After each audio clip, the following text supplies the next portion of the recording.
Oh, what a good nap. Am I in my van? Why am I not in my bed? Where? This isn't Bethel Horizons. Where am I? Hello? Hello? Is that a cat? What? What? Where am I? This isn't Wisconsin. I'm in the desert. What the heck? Hello. Welcome back. Yes, I am here in the desert. The little intro that you just saw, I actually filmed that. I was trying to make a whole video, but it's, believe it or not, where I was in Arizona, it was raining for 2 days straight, and I decided Arizona was not the place to be. At least it didn't suit the needs that I was looking for. But there's going to be a little bit more going on around here, and a few more things that I will take interest in. But in the meantime, let's learn a little bit about what this ecosystem has to offer and how it's actually quite similar to ecosystems in Wisconsin. Now, this first episode that will be done here in the desert will be more of like showing the similarities between the desert ecology of southern Nevada and the ecology of southern Wisconsin. Because while they differ a lot, there are some very stark similarities that will show up in what you're about to see.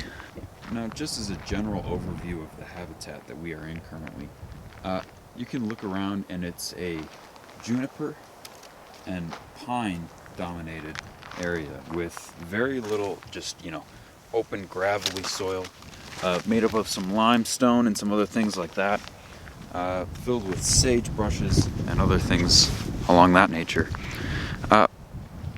But you may have noticed two words that came out right at the beginning there, pine and juniper. We, in Wisconsin, have pines and junipers. And the first one here that I'm going to be talking about is this Pinion Pine here. Or this, this is actually a pretty cool pine. Let's take a closer look.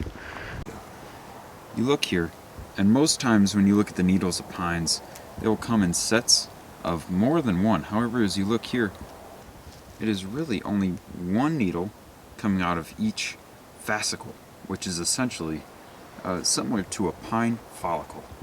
And because this pine only has one needle per fascicle, and meaning they only come in bunches of one, just like that, this is called the single-leaf pine, or Pinus monophylla.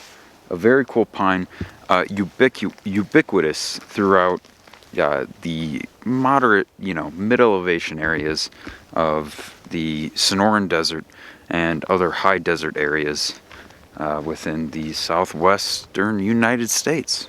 Very cool. Now let's get a closer look at this juniper here.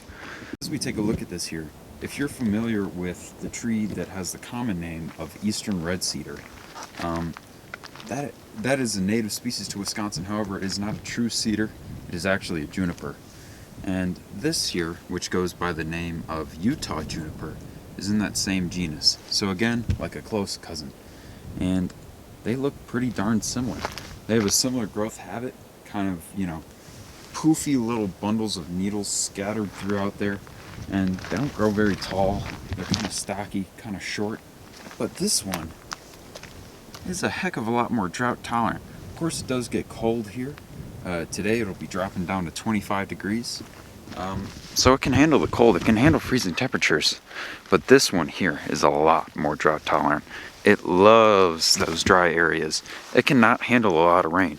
Just a little tiny bit of rain for months at a time, and will thrive and then produce these little berry-like cones. Not true berries, but actually cones that are just modified leaf tissue to, simulate a berry. So a bird or something comes and eats it, thinking it's a berry, but really it's just, it's a hard, it kind of feels like a rock. But they'll eat that, and then they will, afterwards, use the bathroom and disperse that seed, creating a forest dominated by this Utah juniper, Juniperus osteosperma. How cool! Like, get a look. How cool is that? How cool! That's so cool.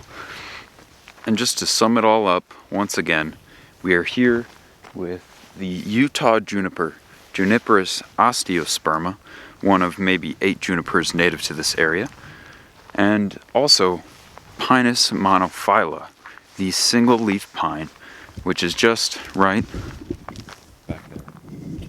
Very cool. So yeah, that's all about I have for today. I didn't want to do anything too in-depth. Quite honestly, I'm still learning a lot about the environment out here. There's a lot of stuff to learn, and I hope to share what I learn along the way through my little journey out here in the southwestern United States.